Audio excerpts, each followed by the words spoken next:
Welcome to this conversation with the Morning Tea Marketing Missus, where the purpose is to offer valuable tips to small business owners, soles traders, or any sexy people out there that want to listen to us. Oh, no, not just listen to us, but hopefully we provide ideas that will improve your online presence, your business, any sort of acronym that you might need out in the real world of business. Your hosts, as usual, are Narelle Gaddy, who's our accredited accessibility editor. Lara Arden is our business awards coach. Jan Roche has 2 businesses, BizConnect Web Design and Over 50s Health, and I am Janeen Bosper, and I help with your personal branding, help you to step up to stand out. We are talking meetings this month, and it's been an interesting conversation. I've absolutely loved it, ladies. We've covered team meetings with Jan and how you get the best out of your teams by the way that you communicate with them. And Lara, you talked about how to impress when you're in meetings or events. And there's certainly a whole lot of tips there. I'm going to get to some really boring stuff. As boring as I can make it without the humour.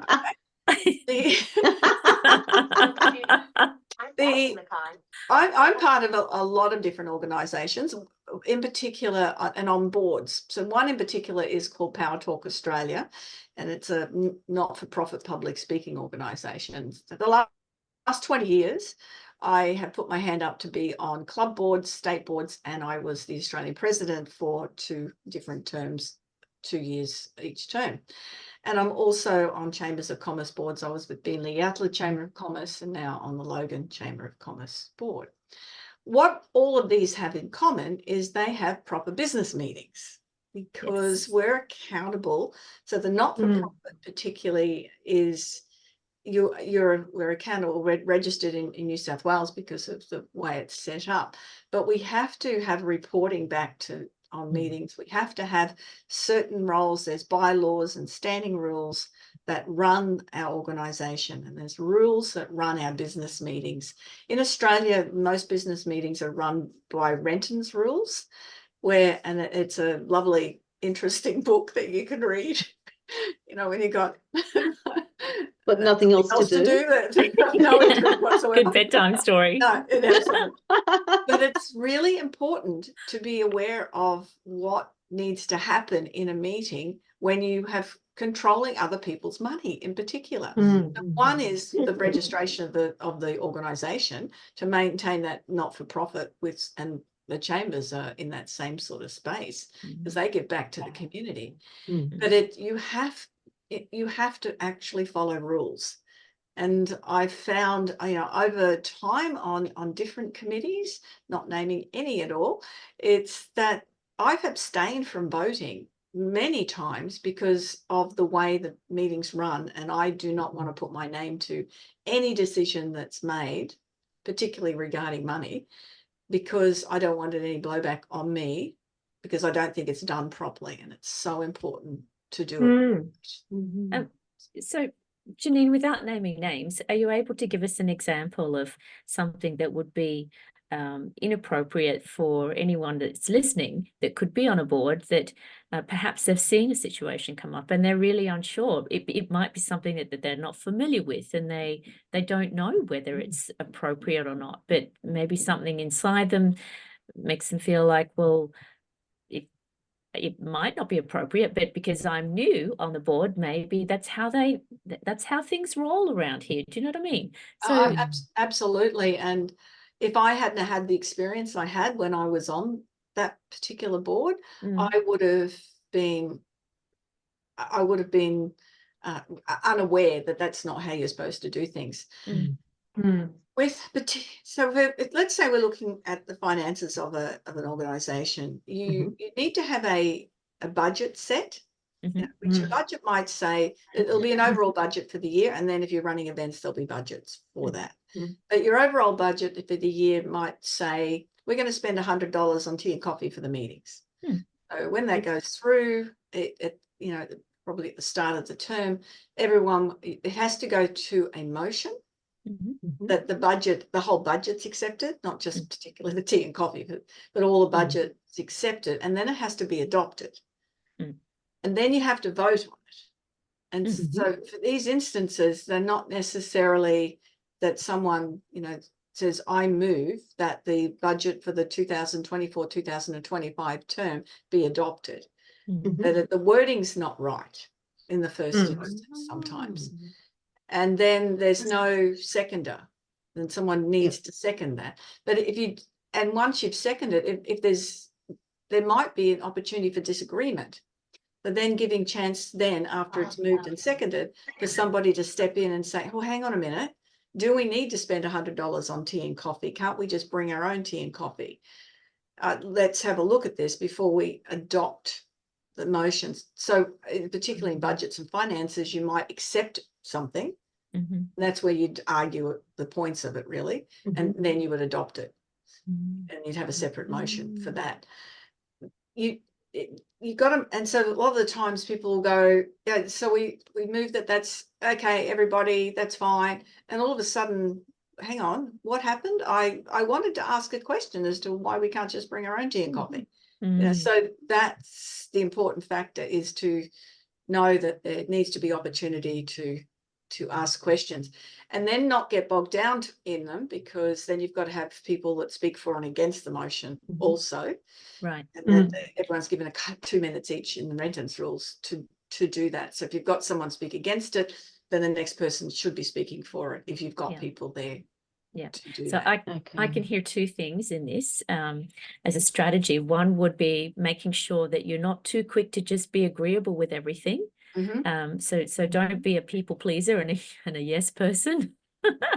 So and then the second thing, I guess to help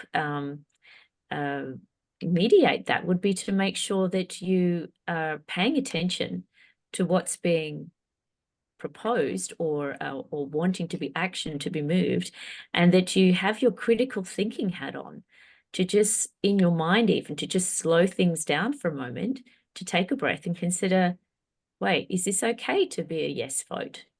And just allow yourself a moment to think, well, what if it could be not necessarily a no, but is there another way? And we open it up for a bit of a conversation. That's what we're here for. We get a chance to converse and to discuss about things, to explore the options. Well, then you can agree? You can amend the minutes or amend the motion to suit that, reflect that as well.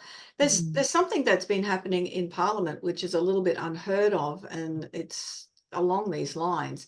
And I don't know the exact terminology in Parliament, but they'll bring something to the floor for a vote, and normally there is discussion time or question time, and this government that we've got at the moment has actually banned question time and just gone straight to the vote on a number of different things that have been very important for the Australian public.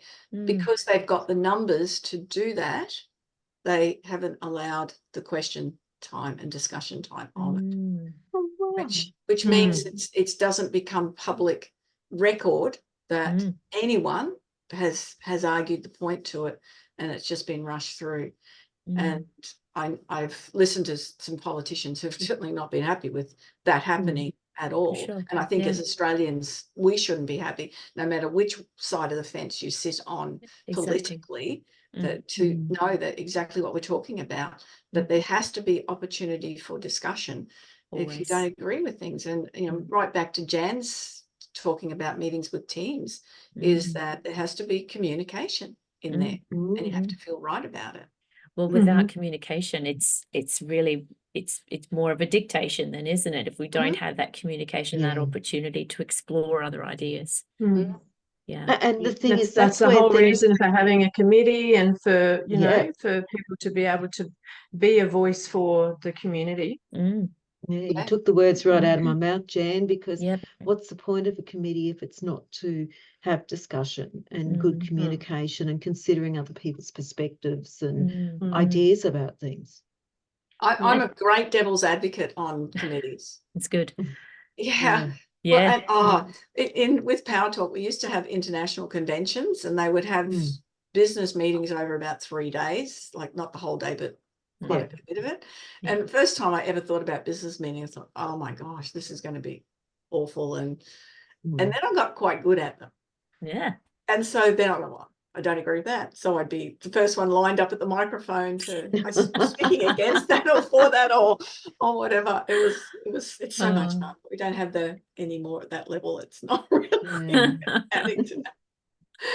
But hence why I think it's such an important factor that it's a democracy in the voting system when you've got committees they have to follow certain rules. Okay, so here's a question. On that note, it is a democratic system. If anybody out there listening is ever in a situation where they're experiencing anything less than democratic, what are the options for them? What can they do? Like, who can they turn to just say, hey, I'm feeling like this is not happening in order or as best it could, like we're missing something. They might not be able to put their finger on it, but who can they go to? Who can they talk to? The president of the organisation should be aware of it, and if they're doing the right thing, there should be a parliamentarian as well, and they would be the people across what the bylaws or the constitution say. Although you look what they've done with the Australian Constitution, they haven't been following that. So that sort of again, what do we do? And that's going back. In an organisation is probably asking to see a copy of the Constitution and find out what the bylaws or Constitution, whatever they would call it, what they actually say that this is what's supposed to happen here. Yeah. Yeah. Go back to the that rule way book. It gives you a little bit of a backing as well, but then to check in with and again, I think we brought this up is not necessarily, it might be the right space to bring it up in the meeting, but it might not. It might also be something to do privately to go, I'm not comfortable with this. And I know the ones I did, I was in the meeting space and I just said, I'm not comfortable to vote on this. I'll abstain. The other thing I often see with meetings is where one person really dominates. And that really, and I can't say anything because I've done that in meetings myself. And it was wrong because it takes away the other people's choice and their ability to speak. Most definitely. And it's usually, the president's role to really take control of that meeting. I know I'm on a few boards at the moment where it's a very inexperienced board. And knowing what the next step is and making sure that they follow those steps. So I have a couple of them put my hand up as parliamentarian as well. That way I have the authority to interject and say, we need to do this instead and this instead. Or they ask when they know that I'm a bit unsure. Yeah. And that's a good point too.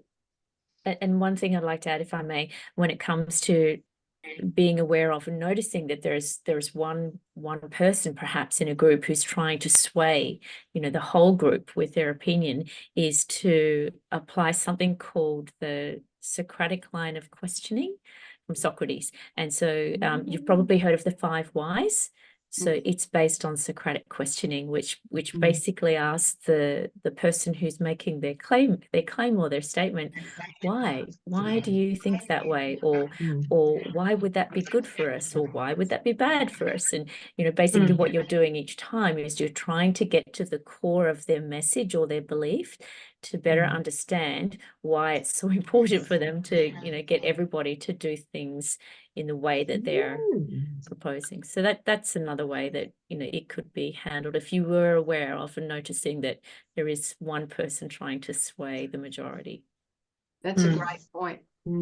Definitely. And there's to question it. And there are the stronger personalities. I know that I have to intentionally sit back in that space, particularly because that's just I just know how to do it, so just go do it. But you have to allow, and that's the thing, is allowing other people to learn also. Not being the one that knows what to do, but just let people have that opportunity to practice, because when you practice it, you get better at it. True. Yeah. Yeah. Always. Any other points or questions before we wrap up with No. that? No. It think it's a wasn't really good boring, was one. it? It was No, interesting. it was actually Look, I- really I think it- interesting. Yeah, and I think quite essential as well, you know, because you covered some topics there, you know, and some things and situations that people would readily find themselves in, even just in an office meeting, you know, with office politics. I'm wondering, okay, well, how do I handle this meeting or this situation, you know, and yeah, Especially if because- it's your boss and they're Yeah. quite, Mm. I know I did a quote for somebody today and she's trying to convince, this person stepped into a BDM role, trying to convince the boss that they keep losing their sales team because they don't train anyone and nobody feels supported, and hence why she's asked for some information and pricing off me to try and convince him that it's important to do that, but everyone needs support. You need to feel that you are valued no matter Absolutely. what situation. It's a Yeah. whole different topic. We might have to cover that month. How do we keep our staff? How do we keep people engaged? Yeah. So thank you very much for questions and input. Really appreciated that. It helps explain things, Lara, when you're asking questions that are relevant to the rest of the audience. That is another conversation of the Morning Tea Marketing Misses. Thank you so much for joining us. And remember to find us on YouTube and subscribe to the channel so you don't miss a single episode. And comment. We'd love to see your comments. We'll reply to them. Yeah, what's Bye for worked now. for you? Bye-bye. Yeah. See you. Bye-bye.